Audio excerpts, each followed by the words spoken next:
Meenakshi Faculty of Occupational Therapy. Admissions open for BOT and MOT. Apply now. தமிழக வெற்றிக்கழக கட்சியினுடைய தலைவரும் நடிகருமான விஜய் அவர்கள் தன்னுடைய அரசியல் பயணத்தை செப்டம்பர் மாதத்திலிருந்து, அதாவது தன்னுடைய கோட் படம் ரிலீஸ் ஆனதுக்கு பிறகு முழு வீச்சில் இறங்க போகிறதா இப்போ தகவல் வெளியாகிட்டு இருக்கு.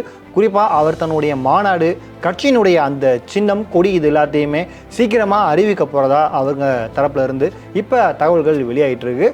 நடிகர் விஜய் அவர்கள் தமிழக வெற்றிக்கழகம் அப்படின்ற கட்சியை இந்த வருடம் பிப்ரவரி மாதம் அவர் எல்லாருக்கும் அறிவித்தார்.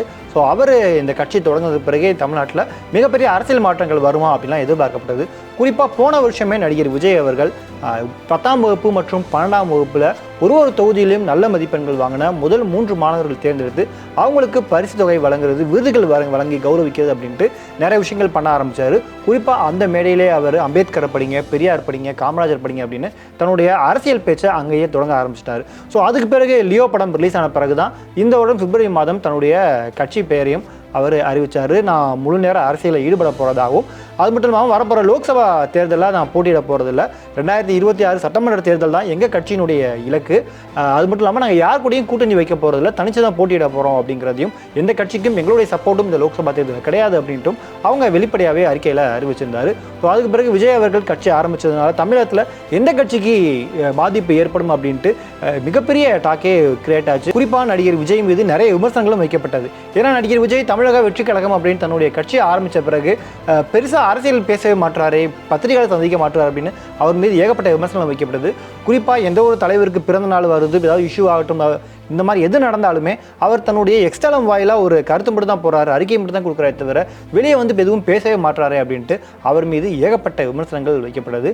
இந்த நிலையில தான் கள்ளக்குறிச்சியில் கள்ளச்சாராய மரணம் நடந்தது. ஸோ அப்போ தாவேக தலைவர் விஜய் அவர்கள் நேரடியாக களத்துக்கு போய் அங்கே பாதிக்கப்பட்ட மக்களுக்கு போய் ஆறுதல் சொல்லிட்டு இருந்தார். அது மட்டும் இல்லாமல் தன்னுடைய கட்சியினர் வந்து அவங்களுக்கு தேவையான நிவாரணப் பொருட்களை வழங்குவாங்க அப்படின்ட்டும் அவங்க அறிக்கையில் சொல்லியிருந்தாங்க. அது மட்டும் இல்லாமல் அப்போ விஜய் அவர்களை வீடியோ எடுத்து அவங்க வேணுமே காலில் விழுக சொன்ன மாதிரி ஒரு வீடியோவும் இணையத்தில் வைரலானுச்சு. ஸோ இந்த மாதிரி நடிகர் விஜய் மீது ஏகப்பட்ட விமர்சனங்கள் வைக்கப்பட்டிருந்தது. அதை தொடர்ந்து இந்த வருடமும், அதாவது போன வருஷம் பண்ண மாதிரியே இந்த வருஷமும் தமிழக வெற்றிக்கழகம் சார்பில் 10ஆம் வகுப்பு மற்றும் 12ஆம் வகுப்பில் அதிக மதிப்பெண்கள் பெற்ற மாணவர்களை ஒவ்வொரு தொகுதியிலிருந்தும் 3 பேரை தேர்ந்தெடுத்து அவங்கள பரிசீலிக்கிற விழா நடந்தது. குறிப்பாக இந்த ஒரு நிகழ்வில் வந்து விஜய் அவர்கள் வந்து என்ன பேச போகிறாரு அப்படின்னு எதிர்பார்க்கப்பட்டது. ஏன்னா விஜய் அவர்கள் கட்சி ஆரம்பித்த பிறகு முதல் முறையாக ஒரு மேடையில் ஏறி இருக்காரு. அது மட்டும் இல்லாமல் அந்த மாணவர்களை சந்திக்கிற ஒரு நிகழ்வு நடக்குது. கண்டிப்பாக அதில் அரசியல் பேசுவார் அப்படின்னு எதிர்பார்க்கப்பட்டது.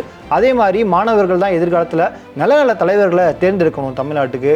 குறிப்பாக நீங்கள் பொலிட்டிக்கலையும் ஒரு கேரியராக சூஸ் பண்ணணும் அப்படின்னு, நோ ட்ரக்ஸ் இந்த மாதிரி எதுவுமே பண்ணக்கூடாது அப்படின்ட்டு, தமிழ்நாட்டில் நிறையா போதைப் பொருட்களுக்கு இளைஞர்கள் அடிமையாகிறாங்க அப்படின்ட்டு ரொம்பவும் ஓப்பனாகவே பேசினார். போதை பொருட்களுடைய இந்த பயன்பாடு அதெல்லாம் வந்து முக்கியமாக யங்ஸ்டர்ஸ் மத்தியில் ரொம்பவே அதிகமாயிருச்சு. ஒரு பெற்றோர் என்ற முறையில், ஒரு அரசியல் இயக்கத்துக்கு தலைவர் என்ற முறையில் எனக்குமே ரொம்ப அச்சமாக தான் இருக்குது சொல்லலாம். இப்போ வந்து இந்த போதை பொருட்கள்லாம் இதெல்லாம் கண்ட்ரோல் பண்ணுறது அரசோட கடமை, இதெல்லாம் வந்து யங்ஸ்டர்ஸை இதிலேருந்து காப்பாற்றுறதெல்லாம் அரசுங்களோட கடமை.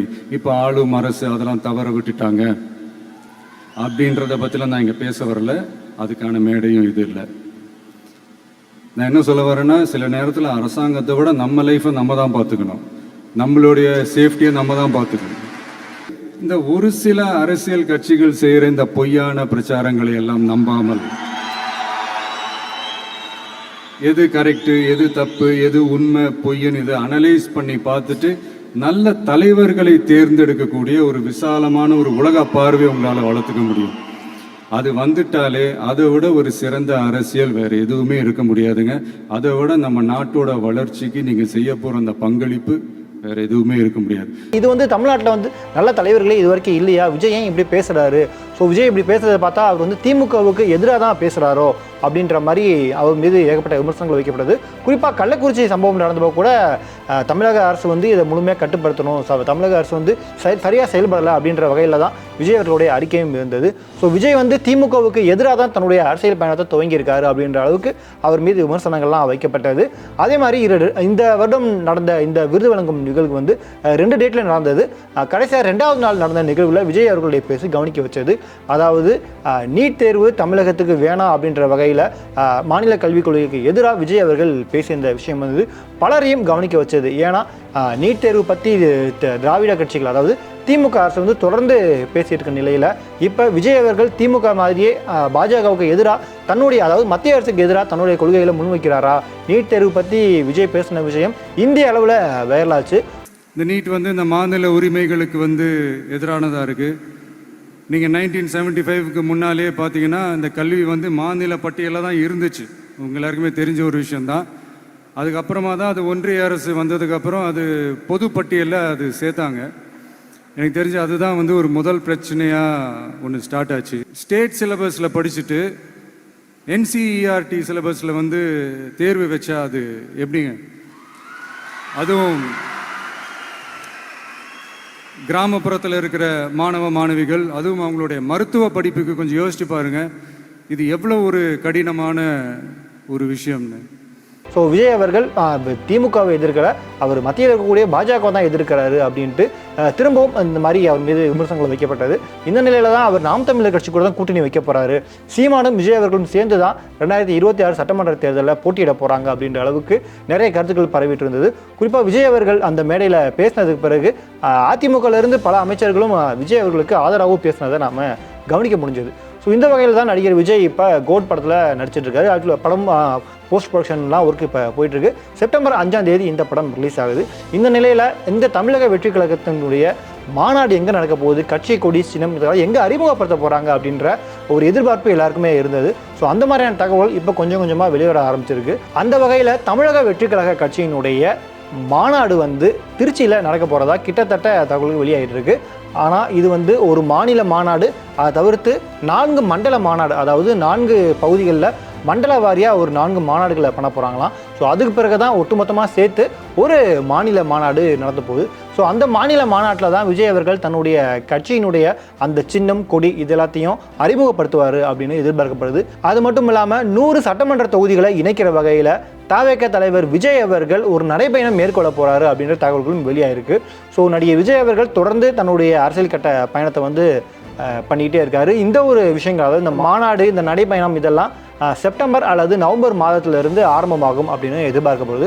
குறிப்பாக இந்த கோட் படம் ரிலீஸ் ஆனதுக்கு பிறகு விஜய் அவர்கள் இந்த பணியில் ஈடுபட போகிறாரு. அது மட்டும் இல்லாமல் அவர் கடைசியாக நடிக்கிறா சொல்லக்கூடிய விஜய் அவர்களுடைய 69வது திரைப்படம், இந்த படத்தை ஹச்சுனர் தான் டேரக்ட் பண்ணுறாரு அப்படின்ற அளவுக்கு தகவலும் வெளியாகிட்டு இருக்கு. ஸோ அந்த படத்தில் நடிச்சுக்கிட்டே தான் மற்ற பணிகளையும் அவர் மேற்கொள்ள போகிறாரு அப்படின்ற மாதிரியான தகவல் வெளியாகிட்டு இருக்கு. ஸோ நடிகர் விஜய் அவர்களுடைய இந்த ஒரு சுற்றுப்பயணம், இந்த ஒரு மாநாடு தமிழக அரசியலில் ஒரு மிகப்பெரிய மாற்றத்தை ஏற்படுத்துமா, மக்களை கவனிக்க வைக்குமா, குறிப்பாக விஜய் அவர்களுடைய பேச்சு எந்த கட்சிக்கு எதிராக இருக்க போகுது, இவருடைய ஆதரவு யாருக்கு இருக்க போகுது, அவர் யாரு கூடயும் கூட்டணி வைப்பாரா, இல்லை கடைசி வரைக்கும் நாம் தமிழர் கட்சி மாதிரி அவர் தனிச்சுதான் போட்டியிடுவாரா அப்படின்னு பல வியூகங்களை ஏற்படுத்தியிருக்கு. ஸோ பொறுத்திருந்து பார்ப்போம் விஜய் அவர்களுடைய இந்த ஒரு மாநில மாநாடு அவருடைய அரசியல் பயணம் எப்படி இருக்க போகுது அப்படிங்கிறது.